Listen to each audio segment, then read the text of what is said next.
Doctor Who is renowned for sending people scurrying behind the sofa, but it always has to tread the line between frightening and scarring kids for life. That doesn't stop the writers from pushing boundaries, but sometimes these darker moments are deemed too much and are removed at the scripting stage or even from the finished episode. So let's get spooky! Ooh. I'm Ellie for Who Culture, and this is 10 dark Doctor Who moments you weren't allowed to see. Number 10, everybody dies, New Earth. Doctor Who stories where nobody dies are few and far between, with Stephen Moffat's first story, The Empty Child and the Doctor Dances, being a rare example. Just this once, everybody lives. But as fans have often joked, it wasn't just this once. From Rory to River Song to Osgood, loads of other Moffat characters have visited the God of Death and been resurrected in the years since. This inclination to save characters has changed several stories over the years. It was Moffat who persuaded Russell T Davies to let Jenny live at the end of the Doctor's Daughter, and he also inadvertently prevented a much more downbeat ending to New Earth. Originally, the Doctor created a very different type of cure for the diseased patients, one which killed them all. He had set them free, and it was their only form of release, is what Russell T Davies explained in the episode's online commentary. For a story all about new beginnings, this would hardly have been the right note to end on. And so, once again, everybody lives, which is just as well, because everybody dies doesn't quite have the same ring to it. Number 9, Forbidden Fury, Fury from the Deep.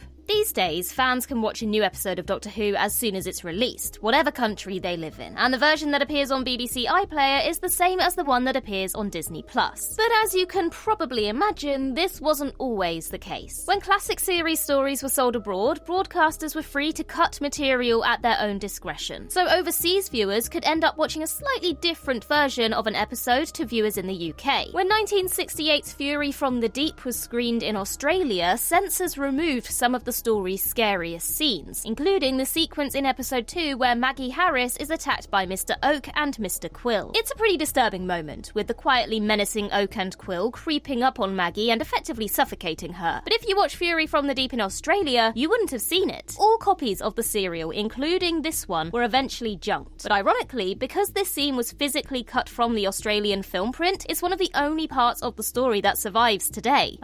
Yay for censorship, I guess? Number 8, The Spindle Man, It Takes You Away. In It Takes You Away, the Doctor and friends contend with flesh-eating moths, ribbons of the 7 stomachs, whatever that means, and a sentient universe-craving company. However, the episode was originally meant to feature one more antagonist, the Spindle Man, played by Britain's tallest man, Paul Sturgis. This snout-faced creature was an inhabitant of the anti-zone, like Ribbons. In scenes which were filmed but cut from the finished episode, it stalked Ryan and Yaz, then was trapped by them. Certainly sounds and looks like a solid concept, but in practice, the team wasn't able to do it justice. It just didn't work, is what Chris Chibnall admitted in one interview, going on to say, it was great on the page, but it needed to be really big and really imposing, and somehow it didn't quite read on camera. Despite the Spindleman falling through a crack in time, It Takes You Away still has its fair share of skin-crawling moments. Just go back and find the shot of Ribbon's moth-ravaged carcass and pay attention to the creature crawling out of his eye socket. Juicy stuff.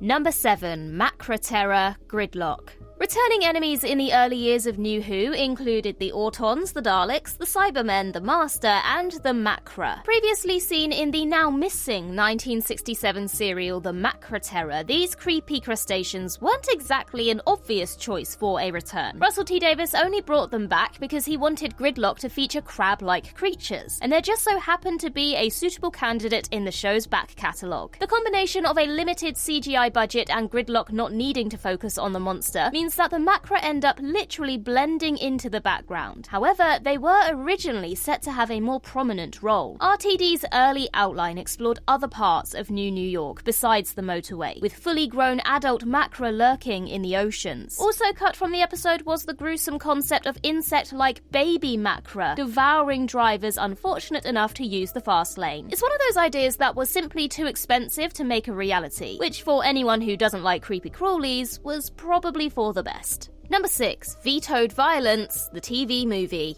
Much like the Doctor Who of 2024, the 1996 TV movie was an American co-production and needed to appeal to both UK and US audiences. In practice, this meant many things, including a more grounded approach to peril and violence. Nothing epitomizes this more than the scene where the 7th Doctor steps out of the TARDIS in San Francisco and is immediately shot dead. That was all well and good for the US, but back in the UK, some of the more extreme moments of violence were deemed too shocking and had to be removed in order for the movie to land a pre-watershed slot and a 12 certificate rather than a 15. Specifically, the classification board ordered the removal of the gunfight that takes place prior to the TARDIS landing, about 40 seconds of material in total, and some of the more distressing parts of the Doctor's surgery. Oh, and a close-up of the Master snapping Chang Li's neck was also taken out. Now, the uncut version was eventually broadcast in the UK in 1999 and has since been made available on home media, but curiously, the version currently on BBC iPlayer is the censored edit. Just another reason to support physical media, folks. Number 5. Emperor Explosion, The Parting of the Ways.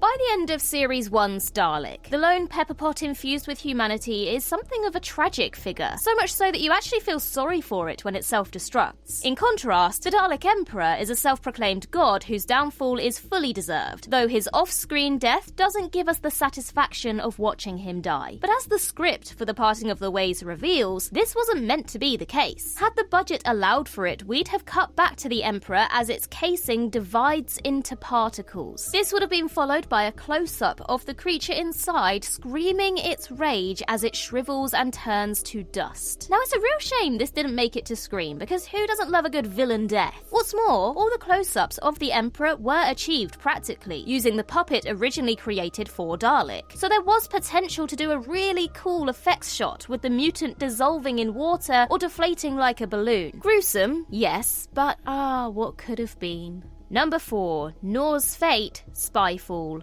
The Chibnall era shined a light on lesser-known historical figures like Ada Lovelace, Joseph Williamson, and Mary Seacole. Appearing alongside Lovelace in Spyfall was Noor Inayat Khan, a British spy stationed in France during World War II. She helped the Doctor defeat the Master and the Kasavin before being returned to her own time, not long before her real-life capture and execution at the hands of the Nazis. Actress Aurora Marion revealed on Instagram that Noor's death was originally set to appear in the episode. The scene was scripted and even filmed, but never made it to screen. It's hard to say how it would have played out without seeing the scene for ourselves, but it was almost certainly cut because it was deemed harrowing and perhaps even distasteful. I mean, it does seem odd to have an episode celebrating a lesser-known historical figure and then end with them being gunned down in a concentration camp. Number 3. Corpse Machine, Frontios. Christopher Bidmead's third and final Doctor Who script revolves around a planet that supposedly buries its own dead. In reality, the Mavity-manipulating Tractators are to blame, using their powers to pull the colonists into the Earth for use in their nefarious schemes. Quite what this entails isn't clear. We learn that their excavation machine requires a living mind to operate, in this case the unfortunate Captain Revere, and there's a throwaway line about the Tractators needing bodies as well as minds, but we're left to imagine how these bodies are actually utilised. This is a hangover from the draft scripts, which took the concept to a whole other level. Bidmead's original intention was for all Tractator technology to be constructed from human remains. The idea was deemed too grisly for Saturday tea time, but it was reinstated in the story's target novelization, which describes the excavation machine as follows. It was a repellent site, a huge and hideous assembly of parts of human bodies, shaped something in the form of a giant Tractator. It was a machine built from the dead. A machine made from corpses sounds more John Carpenter than Doctor Who, though it would have been interesting to see how this was portrayed with 80s budget and effects. Number 2. The original Flood, The Waters of Mars. The Daleks, Cybermen and Weeping Angels might be Doctor Who's most iconic monsters, but the Flood definitely rival them in terms of being scary. With their cracked skin, black mouths and dead eyes, these water zombies pushed the show's boundaries more than any other creation in RTD1. They also proved a major challenge for the production team. Their original design was deemed too terrifying and had to be significantly toned down. Even then, there were concerns about going too far, to the point where the look of the zombies was changed midway through filming. filming. The Waters of Mars co-writer Phil Ford has since recalled, "It was the only time, I believe, that Russell saw dailies and went onto the studio floor to change something because it was too scary. Specifically, it was felt that the contact lenses used to make Andy and Tarek's eyes white made them too frightening. It was then decided that for Maggie Kane's transformation, actress Sharon Duncan Brewster would not wear them." Now, The Waters of Mars is already one of the darkest episodes of the revival, and these original designs would have cemented that reputation even further.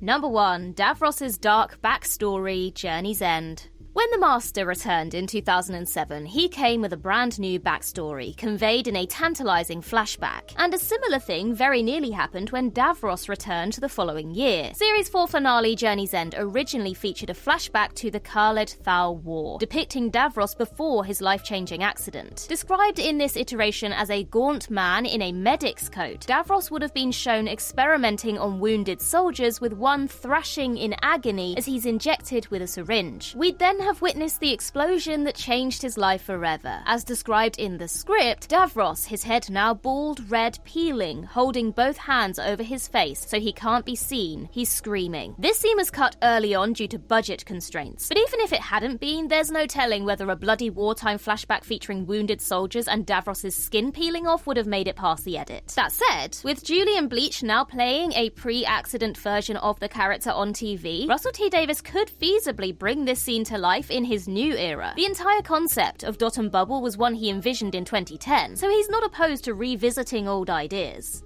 So there are some of the dark moments that didn't make it on screen, but some of them actually did, and we've got a list of those for you too. 10 darkest Doctor Who moments. Go check that out, and in the meantime, I've been Ellie for Who Culture, and in the words of Riversong herself, goodbye, sweeties.